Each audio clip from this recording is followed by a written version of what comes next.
Good morning. I am Shirley May Abagon. This is my daughter Stacy. At ngayon, de-demonstrate namin ang mga dapat gawin, wastong gawin at dapat isaalang-alang sa pag-upo at pagbahing. Dapat mong tandaan na sa tuwing umuubo o bumabahing tayo, libo-libo na mikrobyo ang maaaring makisabay sa mucus, sa droplet, sa mucus o di kaya laway na tumatalsik.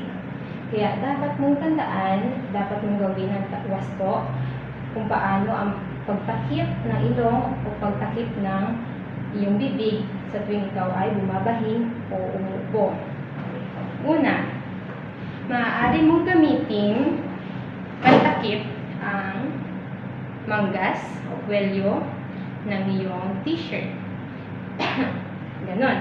O di kaya, sa pinakamalapit na part ng t-shirt, pinakamalapit na area sa iyong leeg.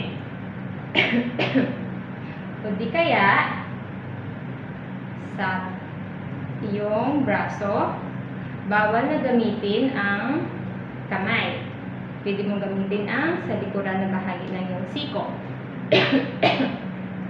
Para makaiwas na makahawa sa ibang tao, kailangan huwag mong gamitin ang iyong palad o kamay. Dahil kapag ikaw ay gumamit ng iyong kamay, maaari yung droplets o yung mikrobyo nandito na sa iyong palad. Kapag ikaw ay gumamit ng kung ano-ano mang bagay, humawak ng ballpen, tapos may humiram, di na i-transfer mo na yon sa ibang tao. Tapos, kapag humawak ka ng doorknob, tapos may hawak din na iba, di yung mikrobyo nandun na din sa kamay ng isang tao. Kaya dapat mong iwasan ang gumamit ng kamay. Pero kung hindi mo maiiwasan ito, maghugas ka na lang ng mabuti.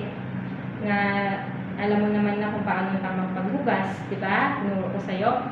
Tsaka, kailangan gumamit ng alcohol sa tuwing matapos na yung paghuhugas.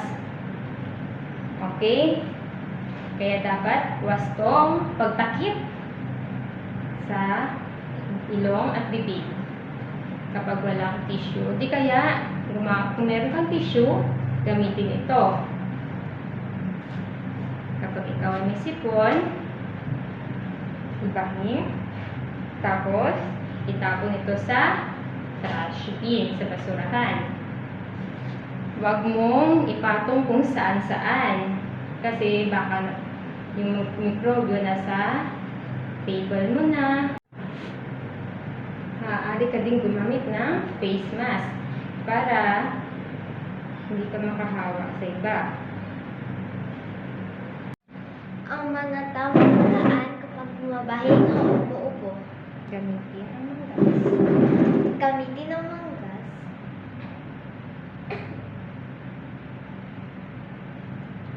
Likuran lang natin Tapos ang likurang bahagi ng siko. ng siko. Pinakamalapit At pinakamalapit na parte ng t-shirt ng t-shirt sa inyong liig. O di kaya, gumamit ng tissue.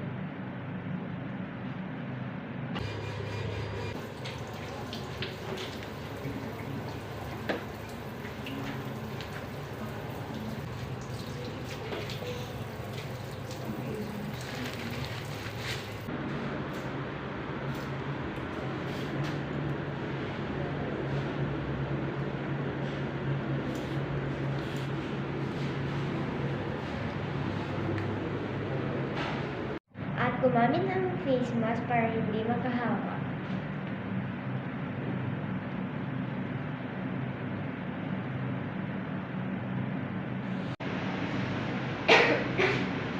디나 가자. 만약에 팀으로 갔다가 정원이 간대.